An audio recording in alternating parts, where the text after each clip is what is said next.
আজকে এমন একটি আয়াত আপনাদের সামনে তেলাওয়াত করেছি যে আয়াতটি হচ্ছে সূরা আল বাকারার ৮৩ নম্বর আয়াত। কত নম্বর? ৮৩ নম্বর আয়াত। প্রত্যেকটা জিনিসের কিন্তু একটা মানচিত্র আছে। বাংলাদেশের একটা মানচিত্র আছে, ভারতের একটা মানচিত্র আছে, সৌদি আরবের একটা মানচিত্র আছে। এমন একটা আয়াত তেলাওয়াত করেছি যে আয়াতে কারিমায় আল্লাহ তাআলা আপনার গোটা জীবনের, আমার গোটা জীবনের মানচিত্র ঢুকায় দিয়েছে। আয়াত কয়টা? একটা, কিন্তু আপনার ৬০ বছরের গোটা জীবনের ভিতরে। সুবহানাল্লাহ বলেন। তো এটার গুরুত্ব কম না বেশি? বেশি। সূরাটা আসলে অনেক বড়। এই সূরা বাকারা পুরা ২৮৬টা আয়াত, প্রায় ৩.৫ পারা। এই ৩.৫ পারা একটা সূরা। এটা যদি আলোচনা করা হয় প্রত্যেকটা আয়াত বা আয়াত, কয়েক বছরের প্রয়োজন। সুবহানাল্লাহ বলেন। কয়েক জমানা, কয়েক বছরের প্রয়োজন যদি একটা করে আয়াত আপনি আলোচনা করেন। মানে এত ডিটেল এটার আলোচনা। তো ৮৩ নম্বর আয়াতটা আমি যদিও সিলেক্ট করেছি, কিন্তু এর আগে ৬৭ থেকে ৭৪ নম্বর আয়াত, এর মধ্যে আল্লাহ সুবহানাহু ওয়া তাআলা কিছু শিক্ষণীয় বিষয় দিয়েছেন। তো ৬৭ থেকে ৭৪ নম্বর আয়াতটা যেহেতু আগে এসেছে, এরপরে এসেছে ৮৩ নম্বর আয়াত। আয়াতের অনুবাদটা জেনে আমরা স্টেপ বাই স্টেপ আলোচনায় যাব, যেহেতু জীবনের পুরো মানচিত্র এখানে আল্লাহ তাআলা দিয়েছেন। দেখেন কি বলছেন আল্লাহ রাব্বুল আলামিন বলছেন, ওয়াইদ আখাযনা মিসাকা বানি ইসরাঈলা লা তা'বুদুনা ইল্লাল্লাহ। স্মরণ করো যখন আমি বনি ইসরায়েলের কাছ থেকে অঙ্গীকার নিয়েছিলাম, তোমরা আল্লাহ ছাড়া কারো ইবাদত করো না। ওয়াবিল ওয়ালিদাইনি ইহসানা, বাপ মার সাথে ভালো আচরণ করো। ওয়াদিল কুরবা, নিকট আত্মীয়র সাথে ভালো আচরণ করবা। ওয়াল ইয়াতামা, ইয়েতিমদের সাথে ভালো আচরণ করবা। ওয়াল মাসাকিন, মিসকিনদের সাথে ভালো আচরণ করবা। ওয়াকুলু লিন্নাস, মানুষের সঙ্গে উত্তম ভাবে কথা বলবা, সেট করে উঠবা না। কি করে? এটা আমি আমার মতো করে বলতেছি, মানে উত্তম আচরণ করা, সুন্দর করে কথা বলা, হেডমগিরি না দেখা, অহংকার তাকাব্বুরি না নিয়ে আসা। যদি পারেন ভালো কথা বলবেন, যদি না পারেন তাহলে মুখে কুলু বাইটে রাখবেন। আপনার এই জিহ্বাটা আপনাকে জাহান্নামে নেবে, অথবা আপনার জিহ্বাটা আপনারা জান্নাতে নেবে। সুবহানাল্লাহ বলেন। হয় আপনার জিহ্বাটা আপনারা কোথায় নেবে? জান্নাতে, অথবা আপনার জিহ্বাটা আপনারা কোথায় নেবে? জাহান্নামে। কিছু মানুষ আপনার আমার আশপাশে আছে, দেখবেন এই মুসল্লিদের মধ্যে, যে কথা বললে শুদ্ধ ভাষায় কথা বলতে পারে না, কিন্তু শুনতেই মন চায় যে ভাই আরো কিছু বলে। আর কিছু মানুষের কথা জিরাহাতু সেনান লাহাল ফিয়াম, তরবারির আঘাতের চাইতেও বেশি আঘাত পাওয়া যায়। ও মুখ না যেন গোখরা সাপের মুখ, একটা বিষাক্ত মুখ। অনেক জামাই বউ আছে এরকম পরিবারের ভিতরে, ঝগড়া লাগছে, বাপরে বাপ, মুখ থেকে যে গালি ছুটতেছে, যেন গালির উপরে পিএইচডি করছে। আছে না নাই? এই যে বাজারে মারামারি লাগছে, গ্যাঞ্জাম লাগছে রিক্সাওয়ালার সাথে, এমন গালি জীবনে আপনি শোনেন নাই। আপনি চিন্তা করছেন, আরে এ না আমার পাশে ঝুমা পড়ছে, এর মুখ এত খারাপ। তার মানে কি মানুষটা সম্পর্কে আপনার খারাপ ধারণা তৈরি হলো, ঠিক কিনা? আল্লাহ তাআলা এই জন্য বলেছেন ওয়াকুলু লিন্নাস, ভালো কথা মানুষের সাথে বলো। এরপরে কি বলছেন? ওয়া আকিমুস সালাহ, নামাজ কায়েম করো। ওয়া আতুজ যাকাত, যাকাত দাও।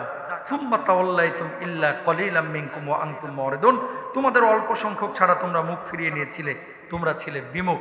অর্থাৎ ওপরের এই কাজগুলো যেগুলো বললাম, তোমরা যদি মানো, গোটা জীবনটা আল্লাহর জন্য হবে, আল্লাহ তোমাদের জান্নাতে দাখিল করবে। এবার এই অংশগুলো যে আল্লাহ তাআলা যে কথাগুলো বলেছেন, এগুলো তাফসিরে পড়ে যাচ্ছে।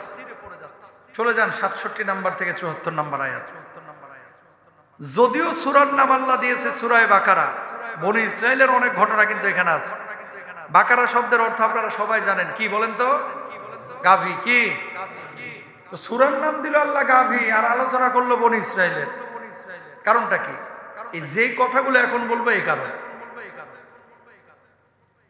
বনি ইসরায়েলে মূসা আলাইহিস সালাতু ওয়াস সালাম, আপনারা সকলেই জানেন, তিনি ছিলেন ইসরায়েলি নবী।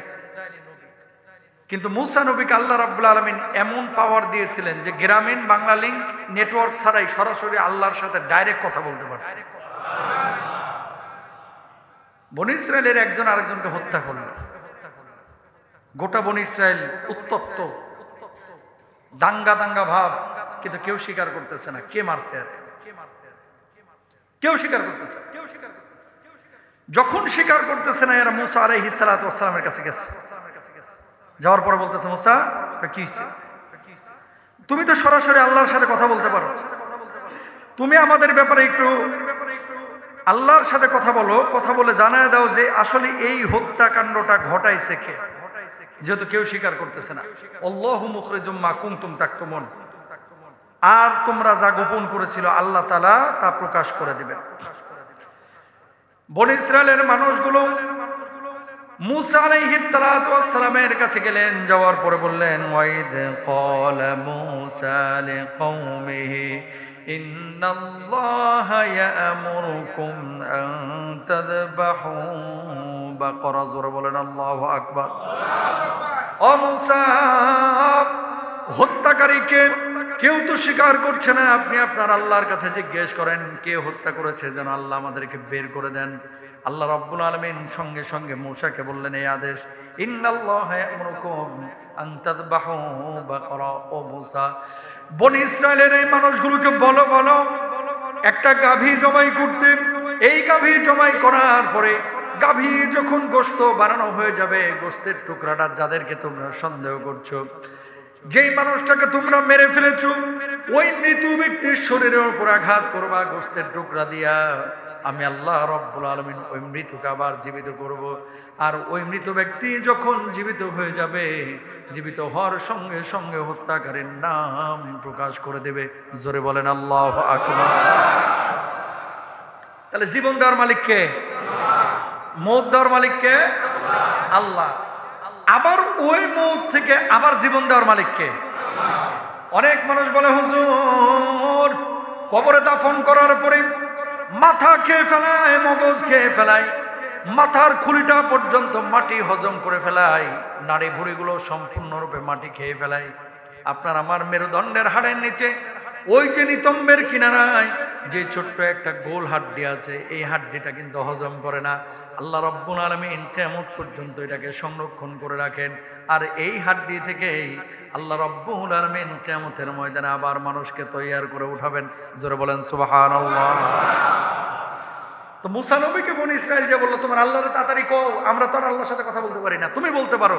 যেন তোমার আল্লাহ বলে দেয় হত্যাকারী কে। আল্লাহর কাছে যখন মুসা নবী বলতে গেছে, আল্লাহ বললেন কি, আনতাযবাহু বাকরা, একটা গাভী নিয়ে এসে জবাই করিয়া ওই গাভীর গোশতটা নিয়া কারে মারবা? মৃত ব্যক্তির গায়ে আঘাত করবা। আর আমি আল্লাহ মৃত ব্যক্তিকে কি করব? জীবিত করে দিয়া হত্যাকারী, কারণ তারে কে হত্যা করছে জানে দুইজন। কয়জন? এক আল্লাহ আর একটা আছে মৃত ব্যক্তি। তখন তার সিসি ক্যামেরা নাই, ঠিক আছে না? বাস, ইন্নাল্লাহা ইয়ামুরুকুম আন তাযবাহু বাকরা।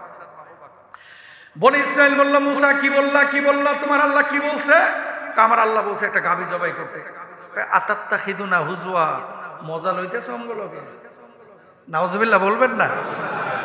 এই যে আরবিটার বাংলাটা হচ্ছে এই, যেমনি মুসা নবী বলছে গাভী জবাই কর, আমার আল্লাহ বলছে, ওরা জবাবটা দিল কি, আতাত্তাখিদুনা হুজওয়া, ফাইজলামি করতেছ আমগুলোকে?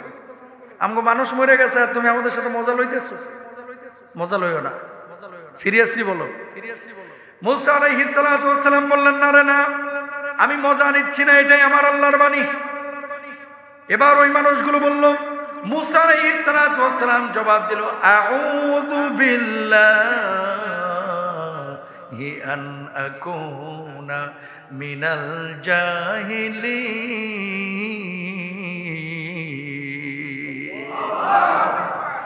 আমি আল্লাহর কাছে আশ্রয় প্রার্থনা করছি এই সমস্ত জাহেল মূর্খদের সাথে থেকে, জাহেল মূর্খদের কাছ থেকে। কারণ আল্লাহ রাব্বুল আলামিনের কাছে জিজ্ঞেস করতে বলল, আমি জিজ্ঞেস করলাম, উল্টা আমারে ফাজলামের কথা বলতেছে। ও আল্লাহ, কোন মূর্খ জাতির কাছে পড়ছি? এই মূর্খ জাতির কাছ থেকে আল্লাহ আমি পানাহ চাই। সুবহানাল্লাহ। কে বলতেছে? মুসা নবী। আল্লাহ কোন মূর্খের কাছে পড়ছি? তুমি একটা আদেশ করলা, মানা তো দূরের কথা, আমারই যেন বোকা বানায় দিতেছে। আপনার আমার আশপাশে এরকম আছে না নাই? কম না বেশি? নিজে কিছুই বুঝে না, হুজুর বুঝাইতে গেলে কয় মোল্লাই বুঝে কি? আরে কথা বলে না কেন? আছে না নাই? বাপ আপনি মুরব্বী, আপনি অনেক বুঝেন, ছেলেকে বুঝাইতে যাবেন, কয় তুমি বুড়া মানুষ, এত পকর পকর করো না। ঠিক কিনা? বহুত মানুষ এরকম আছে। তো শুনেন, যারা জ্ঞানী এরা শুনে একটা কথা, আর যারা জ্ঞানী না মূর্খ এটা প্রথমেই সেট করে ওঠে। এই জন্য জ্ঞানী মানুষের একটা আলামত, আগে শুনে বুঝে তারপরে মন্তব্য করে, আর মূর্খ প্রথমেই ফেদ করে ওঠে। এটা মুসা আলাইহিস সালামের এখান থেকে কিন্তু সেখানে শিক্ষণীয় বিষয়। এবার মানুষজন বলা বলে শুরু করলো, কিরে মুসা যেহেতু বলতেছে, এমন তো হইতে পারে, ও মুসা ঠিক আছে তোমার রবকে আবার বলো, কি উতুলানা রব্বাকা ইউবাইয়িন লানা মাহি। আপনার রব যেহেতু বলেছে গরু জবাই করতে, গাভী জবাই করতে, আপনার রবকে জিজ্ঞেস করেন, আপনার রবের কাছে আমাদের জন্য দোয়া করুন, তিনি যেন আমাদের কাছে স্পষ্ট করেন এটা কেমন গাভী হবে। ইন্নাহা বাকারাতুন লা ফারিদুন ওয়ালা ব্রিক। আল্লাহ রাব্বুল আলামিন মুসা নবীকে জবাব দিলেন, ও মুসা তোমার বনি ইসরায়েলকে জবাব দিয়ে দাও, এটা এমন একটা গাভী হবে যেটা বুড়াও না জোয়ানও না। সুবহানাল্লাহ বলেন। এটা মধ্যবয়স্ক। কি বয়স্ক? আচ্ছা, এরপর আবার বলছে কি আওয়ানুম বাইনা যালিক, বরং মধ্যম বয়সের। ফাফআলু মা তুমানুন, তোমাদেরকে যা আদেশ করা হয়েছে তা করো। তখনও যদি বনি ইসরায়েল গাভীটা জবাই করে দিত, আর সামনে কিন্তু আগাইতো না।